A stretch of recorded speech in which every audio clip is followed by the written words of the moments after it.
Hi guys, am I audible?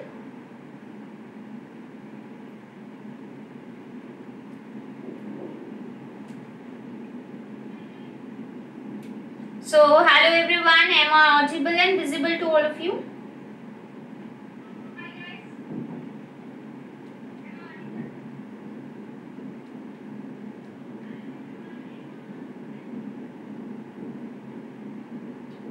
Okay, please type yes in the chat if the audio and video is clear to all of you. Okay. So hello everyone, welcome to Unacademy presents Bank Regulatory Body Exams. So guys, this channel is basically for your regulatory body exams like RBI, SEBI, NABARD, PFRDA and many other examinations like bank promotion exams like JEB and CAB.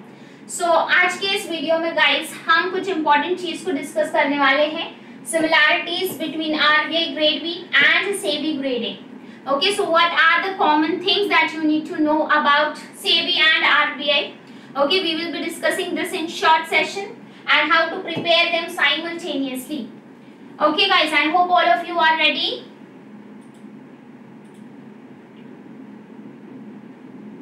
Okay, so yes, chaliye, let's get started guys. This is Ruhi, your verified educator and your category expert at Unacademy. Okay, so I have 3 years of teaching experience on Unacademy for RBI grade B, SEBI grade A and NABARD.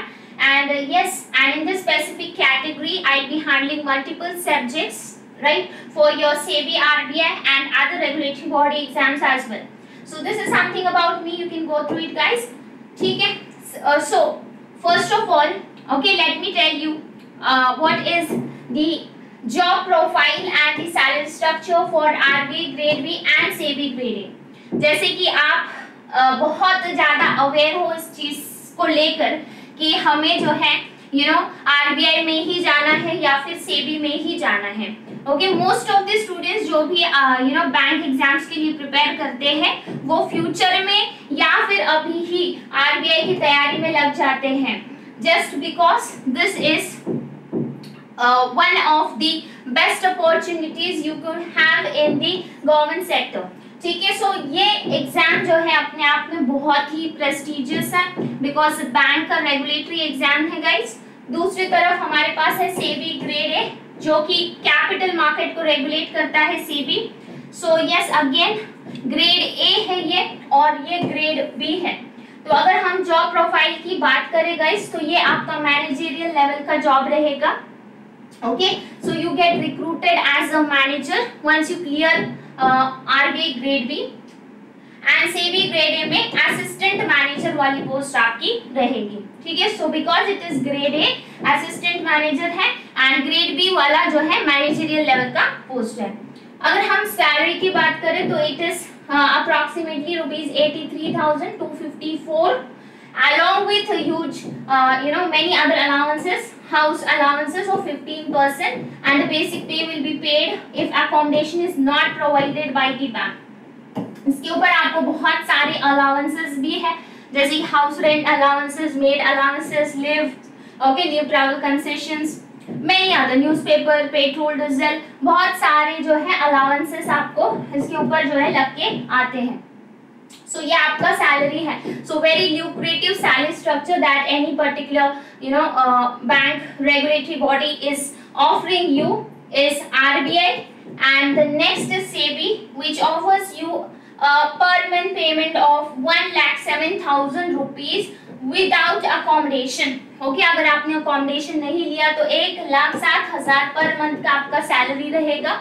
And with accommodation it is rupees 73,000 per month, which is the highest any particular job in the banking sector or the financial sector is offering you right now. ठीक है, तो ये अपने आप में बहुत ही बड़े opportunities है गाइस एंड बहुत सारे स्टूडेंट्स को इन दोनों एग्जाम के प्रिपरेशन से लेकर इन दोनों एग्जाम के सिमिलैरिटीज या फिर डिफरेंसेस को लेकर कंफ्यूजन होता है. I hope all of you मैं आपसे जानना चाहूंगी guys, are you confused with both this, whom to choose, right, किसको चूज करना है, आप कंफ्यूज हो इस चीज में? यस सागर, प्रीति, आपने तय किया है कि आरबीआई करना है, या फिर किसी का सपना है बस सेबी करना है, या फिर क्यों ना आरबीआई कर रहा है तो सेबी भी करके देख लेंगे। अगर आपको इन दोनों के बीच में डिसीजन लेना है, क्या हम इनको साथ में भी प्रिपेयर करते हैं, कर सकते हैं, तो यू नीड टू नो कि इन दोनों के बीच में क्या सिमिलैरिटीज होगी, कितने एफर्ट्स हमको ज्यादा डालना पड़ेंगे, ओके, किस एरिया में हमको वर्क करना पड़ेगा यहाँ पे, जिससे हम डिसाइड कर पाए कि क्या हम इन दोनों को जो है टैकल कर सकते हैं। ठीक है, तो चलिए देखते हैं। जॉब प्रोफाइल आपने देख लिया। सो अगर मैं एलिजिबिलिटी या फिर एजुकेशन क्वालिफिकेशन की बात करूं तो यहाँ पे ग्रेजुएशन आपसे मांगा है, जिसमें मिनिमम 60% मार्क्स आपके होने चाहिए in any discipline, okay. 50% for SC ST PWBD के एप्लीकेंट्स के लिए 50% क्राइटेरिया रखा गया है ग्रेजुएशन। पोस्ट ग्रेजुएशन अगर आपने किया है तो मिनिमम 55% मार्क्स आपके चाहिए। ठीक है, ये आपका आरबीआई ग्रेड भी हुआ। अब सेबी ग्रेड ए के लिए सेम मास्टर्स डिग्री मांग रहे हैं इन एनी डिसिप्लिन। ठीक है, इफ आपने मास्टर्स डिग्री नहीं किया है, if you are an engineer और लॉ से आपने डिग्री किया है, degree in law, bachelors degree किया है लॉ में या इंजीनियरिंग में, तो भी आप एलिजिबल हो। या फिर कोई भी डिसिप्लिन में आपने मास्टर्स किया है तो you are eligible. If you are a CS, CFA, CS or a cost accountant, okay, then also you are eligible for this examination. So guys, यहाँ से बहुत बड़ा confusion होता है बच्चों को, क्या ये purely commerce students ही appear कर सकते हैं या फिर commerce students ही इस examination को clear कर सकते हैं क्या? Let me tell you, आगे जाके हम देखते हैं कि क्या चीज है जो आपको उनसे अलग कर सकती है, या फिर आप उनसे अलग हो, किन एरियाज में आप उनको बीट कर सकते हो, कॉमर्स स्टूडेंट्स को या फिर कॉमर्स स्टूडेंट्स आपको बीट कर सकते हैं। फर्स्ट थिंग यहाँ से आपके माइंड से निकाल दो, whether you are a commerce और non commerce student, you are eligible for this examination, right. So preparation सबके लिए वैरी करेगा obviously, okay, but we will deal with the subjects how to move ahead if you are a commerce or a non-commerce student. ना selection procedure की अगर हम बात करें तो आरबीआई में भी आपके पास 3 फेजेस है, फेज 1, फेज 2, फेज 3। ठीक है, and same goes with SEBI also, phase 1, phase 2, phase 3।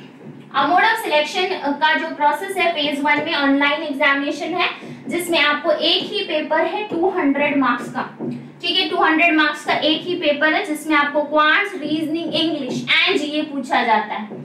आगे आपको फेज 1 के बारे में डिटेल में बताती हूँ। फेज 2 में आपके 3 पेपर्स है, finance management, ESI. Finance management एक सब्जेक्ट है, ईएसआई है और इंग्लिश डिस्क्रिप्टिव है, 100 मार्क्स ईच है। फेज 3 आपका इंटरव्यू है। यहाँ पे आरबीआई में phase 1 is just qualifying in nature.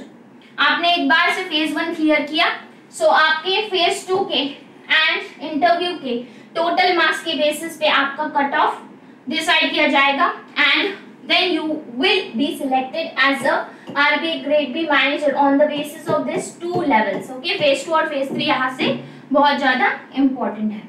अगर हम बात करें सेबी की तो phase 1 में 100 मार्क्स ईच है। अब इसमें 2 पेपर्स हैं, पेपर 1 और पेपर 2, पेपर 1 और पेपर 2। ठीक है, and same goes for phase 2, इसमें भी 2 पेपर्स हैं, 100 मार्क्स ईच।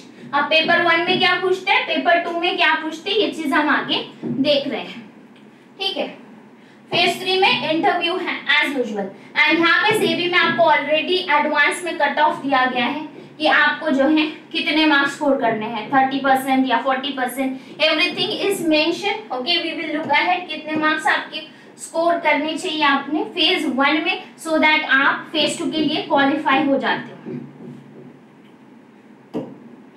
अब देखो, अगर यहाँ पे डिटेल फेज 1 की अगर मैं बात करूं तो यहाँ पे general awareness, English, quant, reasoning, total time आपको 120 मिनट्स का दिया जाता है, ओके। एंड ये टोटली आपका 200 मार्क्स का पेपर होता है, जिसमें से 80 मार्क्स हमारे जीए के हैं, 80 मार्क्स, 30 हमारे क्वांट्स के एंड इंग्लिश के हैं, एंड 60 मार्क्स जो है हमारे रीजनिंग के हैं। तो सबसे हाईएस्ट वेटेज यहाँ पर आपको जनरल अवेयरनेस सेक्शन का एंड रीजनिंग सेक्शन का है। सो गाइस, यहाँ पे you can see the weightage of this 2 examination is around 140 out of 200 marks, right. 200 में से 140 मार्क का वेटेज आपका जीए और रीजनिंग का है।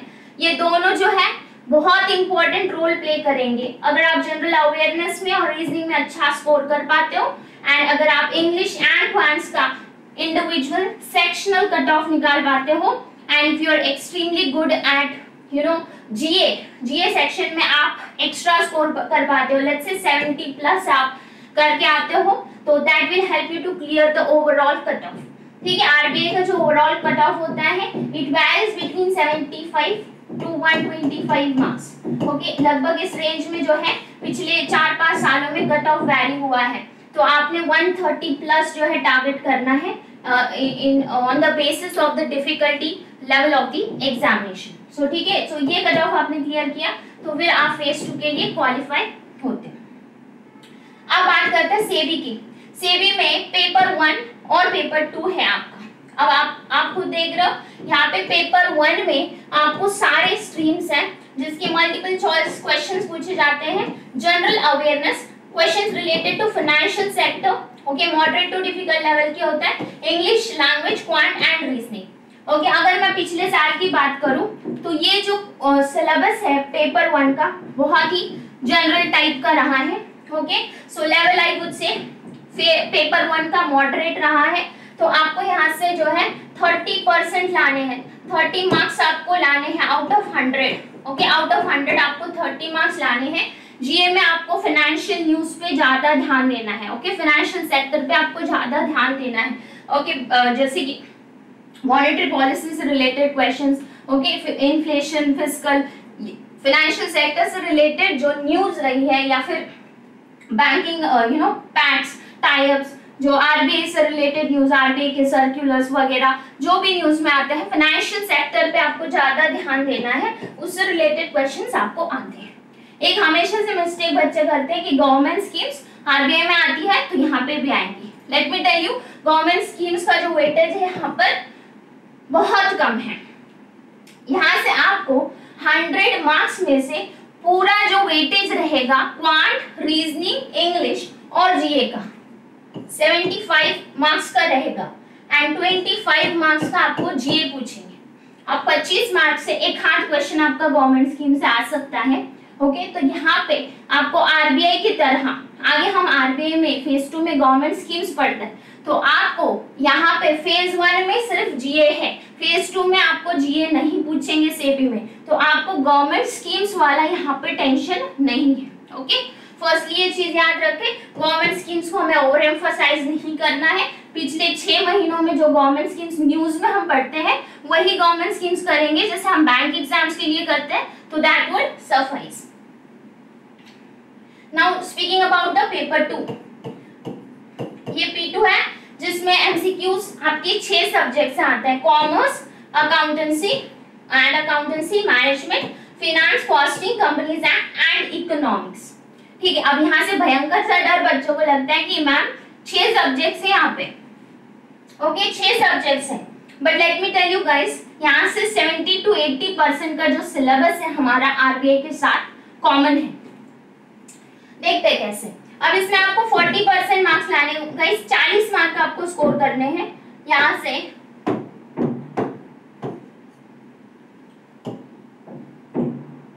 आपको 40 मार्क्स स्कोर करने हैं बस, out of 100। Okay, out of 100 you have to score 40 marks. 40% आपका कट ऑफ है, 40 मार्क्स अगर आप स्कोर करते हो एंड एग्रीगेट में आप 40% मार्क्स स्कोर करते हो आउट ऑफ 200, तो you are basically qualifying phase 1 and able to appear for phase 2. So ये phase 1 का सिलेबस आपके सामने है।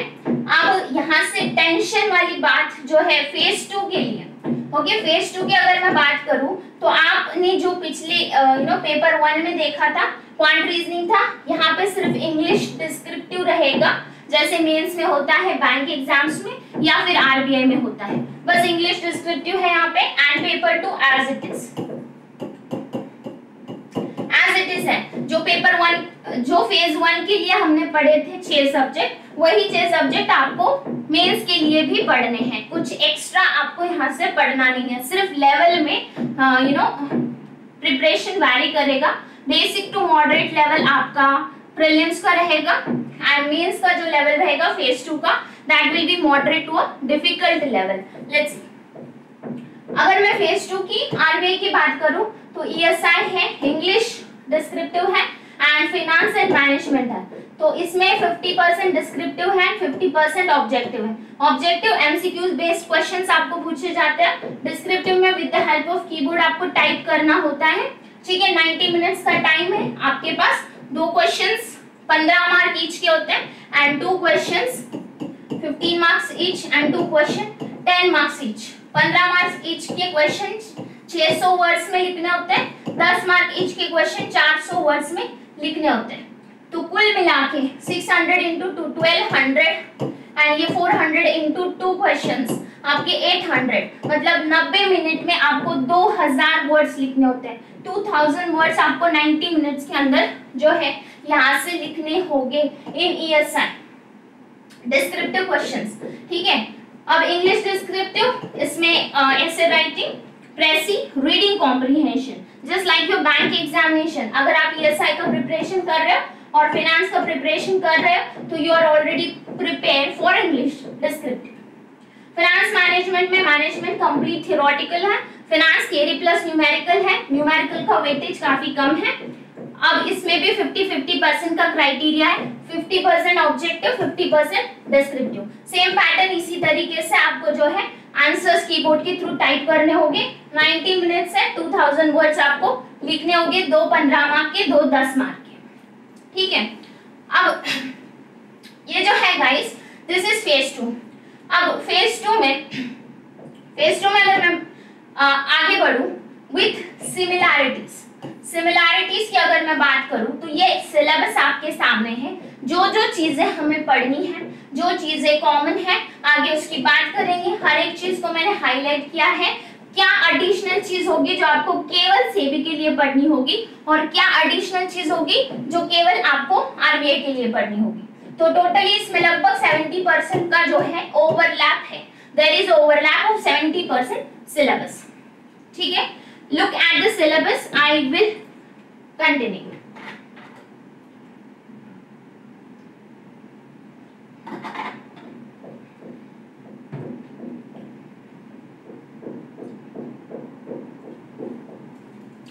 ओके, यहाँ पे मैनेजमेंट, यहाँ पे भी मैनेजमेंट है, फाइनेंस है, यहाँ पे भी फाइनेंस है, राइट, कॉमन है। यहाँ पे macro economics and social issues है।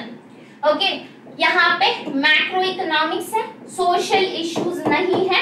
यहाँ पे माइक्रो इकोनॉमिक्स है जो यहाँ पे नहीं है। This is new, this is extra. Ethics RBI में एक्स्ट्रा है, केवल एक ही चैप्टर है, only one chapter that you can do it easily. Now here you have current affairs related to ESI. कि ESI होना चाहिए यहाँ पे economy and social issues and current affairs related to finance. जो आप जीए में पढ़ रहे हो उसी को डिटेल में पढ़ेंगे, बिकॉज जीए में ही आपको जो है ESI टाइप के क्वेश्चंस भी जो है पूछे जाते हैं, स्कीम बेस्ड क्वेश्चंस पूछे जाते हैं, बड़े बड़े पैराग्राफ बेस्ड क्वेश्चंस भी जो है आपको पूछे जा रहे हैं। तो ESI and finance current affairs आपने वेल इन एडवांस जो है प्रिपेयर करना है। So that is the thing that you need to study. इसमें से आपका फाइनेंस पोर्शन आपको यहाँ पे काम आएगा, इनसे भी पेपर 1 में काम आएगा, राइट, जनरल अवेयरनेस में काम आएगा। यहाँ पे आपको कॉमर्स पढ़ना है, कॉस्टिंग पढ़ना है, कंपनीज एक्ट पढ़ना है।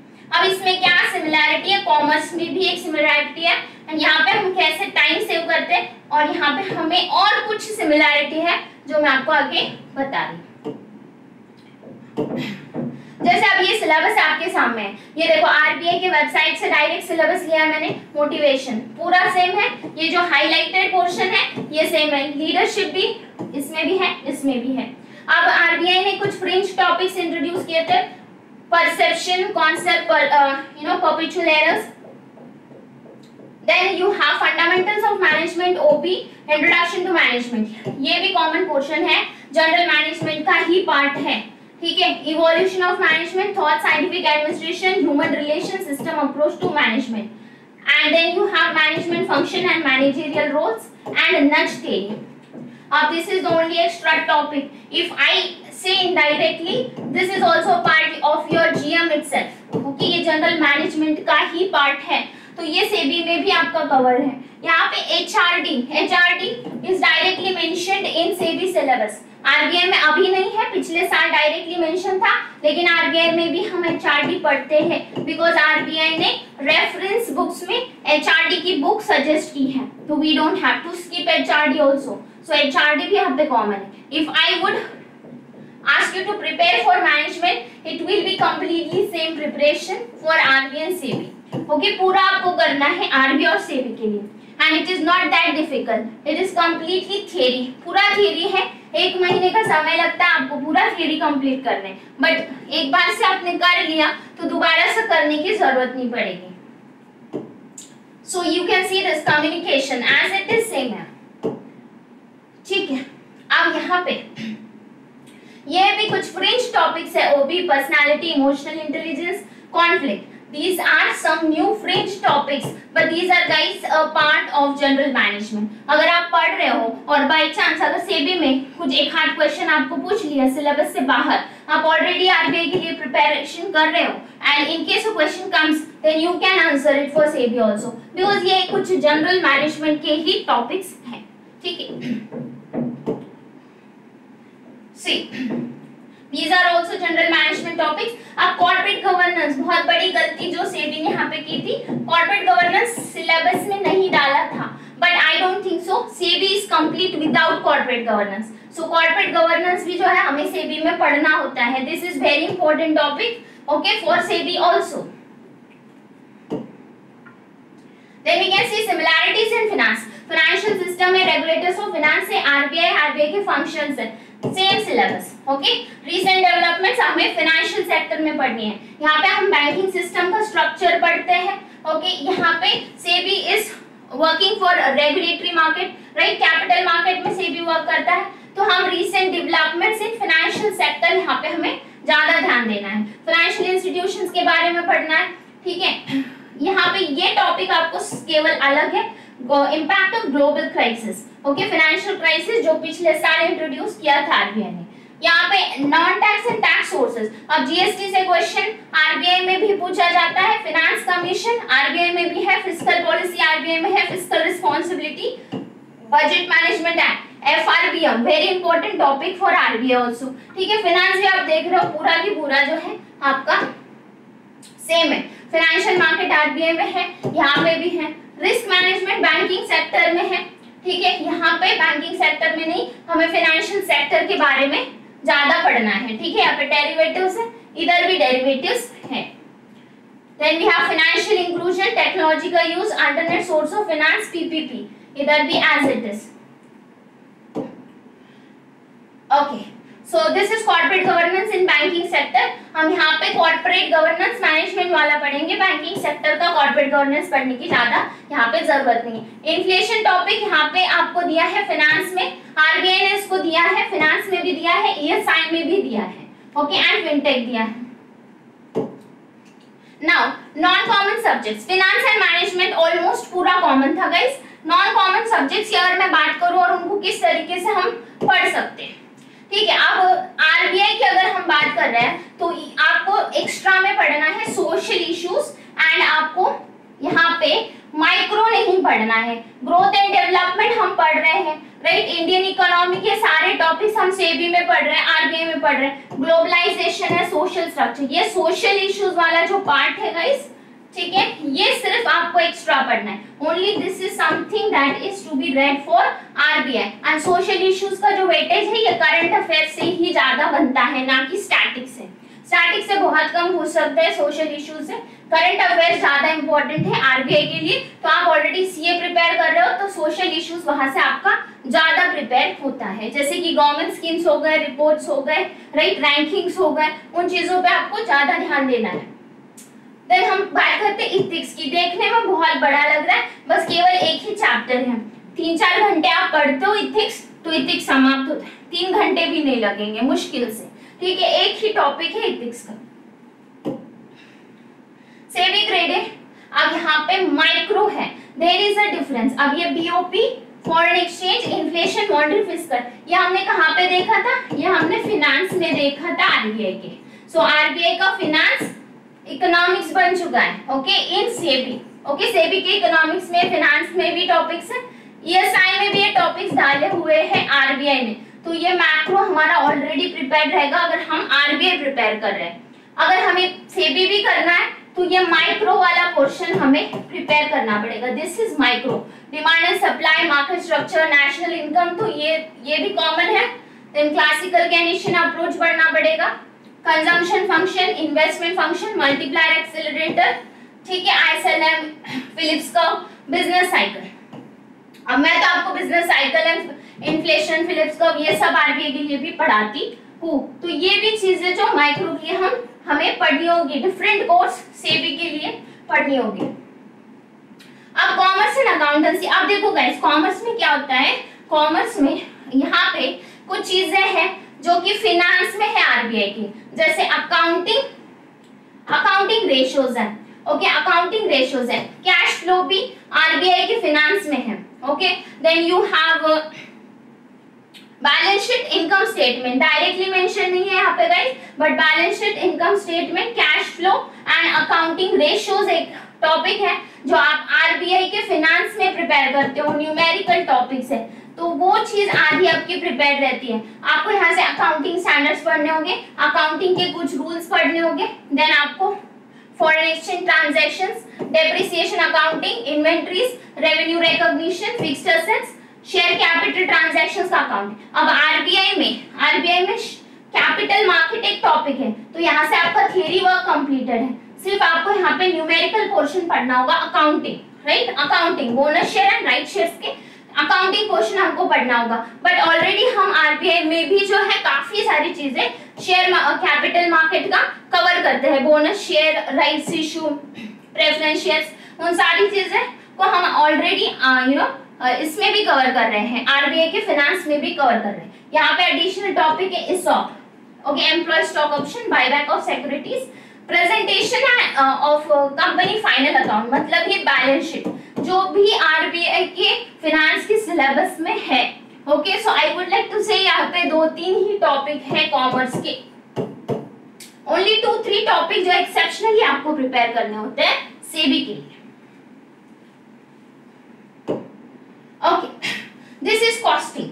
हाँ, कॉस्टिंग में गाइस ये पूरा की पूरा ये यहाँ तक, ओके, पहले 3, these are something that you need to do for SEBI alone, okay, cost accounting, then you have methods of costing, basics of cost control analysis, standard costing, marginal costing, budget and budgetary control, ये सब formula based topics हैं, so सारे formula based topics हैं। अब ये lean system जो है ये costing में दिया है SEBI के, Kaizen है, FIS है, these are already a fringe topics of finance, sorry, of management के फ्रिंज टॉपिक में ये टॉपिक कवर होते हैं, जैसे कि lean system, JIT, kaizen and फाइस, ये आपको पढ़ना है कुछ, ओके। 6 सिग्मा भी मैनेजमेंट में कवर्ड है, ठीक है। तो कुछ जो थियरी टॉपिक्स है कॉस्टिंग के वो मैनेजमेंट का पार्ट ऑलरेडी है, जो न्यूमेरिकल टॉपिक्स है कॉस्टिंग के पहले 3 यही टॉपिक्स आपको पढ़ने हैं सेबी के लिए, सिर्फ आरबीआई के लिए नहीं पढ़ने। हाँ, अब है कंपनीज एक्ट। कंपनीज एक्ट 2013 पूरा कवर टू कवर नहीं पढ़ना है, सिर्फ सेक्शंस चैप्टर 3, 4, चैप्टर 8, 10, 11, 12 एंड 27 इतने ही चैप्टर्स पढ़ने हैं। अगर नोटिफिकेशन आने के बाद आप 15 दिन, पूरे 15 दिन नोटिफिकेशन आने के बाद ये चीज पढ़ते हो तो भी आपका कंपनीज एक्ट कवर होता है। अभी से इसका टेंशन नहीं लेना है आपको, अभी से आपको फाइनेंस मैनेजमेंट करना है, अभी से आपको माइक्रो इकोनॉमिक्स करना है, मैक्रो इकोनॉमिक्स करना है एंड न्यूमेरिकल्स प्रैक्टिस करने हैं कॉमर्स के, कॉस्टिंग के। इसको हमें नोटिफिकेशन आने के बाद 15 दिन में भी आप इसे कवर कर सकते हो, ठीक है। ये सारी चीजें गाइस। अब इसके लिए आप अगर साइमल्टेनियसली इसको प्रिपेयर करना चाहते हो तो आप डायरेक्टली जो है मेरे प्रोफाइल पे जा सकते हो। इस तरीके से आप स्क्रॉल करोगे तो यहाँ पे आपको बैंक रेगुलेटरी बॉडी एग्जाम्स दिखेगा। सो यहाँ पे आपने सी ऑल करना है और यहाँ से आपने बैचेस में जाना है, okay. Once you go in batches you will find this basic to advance success batch for RBI grade B. अब इसमें मैंने फाइनेंस एंड मैनेजमेंट स्टार्ट किया है गाइस। यहाँ पे आप टॉपिक अगर देखोगे आपको हर एक टॉपिक मिलेगा, ठीक है, हर एक टॉपिक आरबीआई का आपको मिलेगा इसमें, ठीक है। फाइनेंस मैनेजमेंट स्टार्ट हुआ है, इसके बाद ईएसआई होगा, फिर इसके बाद करंट अफेयर्स होगा इस पर्टिकुलर बैच में, ठीक है। अगर आपको सेबी करना है, दिन में केवल आपको 2.5 घंटे देने हैं, 2.5 आवर्स लाइव कोचिंग के देने हैं। अगर आप सिर्फ 2.5 आवर्स भी दे रहे हो तो आप साइमल्टेनियसली दोनों का प्रिपरेशन कर पा रहे हो, ठीक है। तो यहाँ से आप एनरोल कर सकते हो, you can see this also.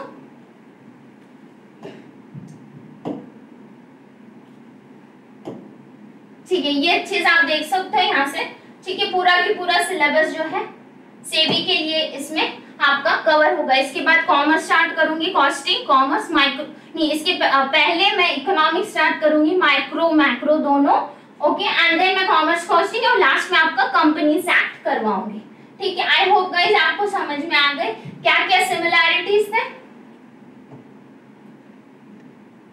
Did you understand the similarities, guys? In case you have any particular doubt regarding the preparation, you can join me, okay, on Unacademy. Unacademy पे आप ज्वाइन कर सकते हो, कोई भी डाउट है इस particular batch के लिए आप एनरोल कर सकते हो, ठीक है guys. So let's wind up this session for now. I have a class at 9:15 for your current affairs quiz. I hope you enjoyed the session, guys. आपको सिमिलैरिटी समझ गई इस पर्टिकुलर आरबीआई के और सेबी के बीच में आपको क्या क्या चीजें जो है एडिशनली प्रिपेयर करनी है। You can just use the code RUHI10, okay, and you can go for a subscription if you are like doing it for the first time. Post graduation RBI में कंपलसरी 60% ग्रेजुएशन में होना चाहिए सागर, post graduation में नहीं, okay. Graduation में आपकी 60% है तो you are eligible, okay. So let me wind up this session guys. I hope you enjoyed this session. If you have, just hit the like button and do share it with your friends. Bye bye, take care, have a nice time.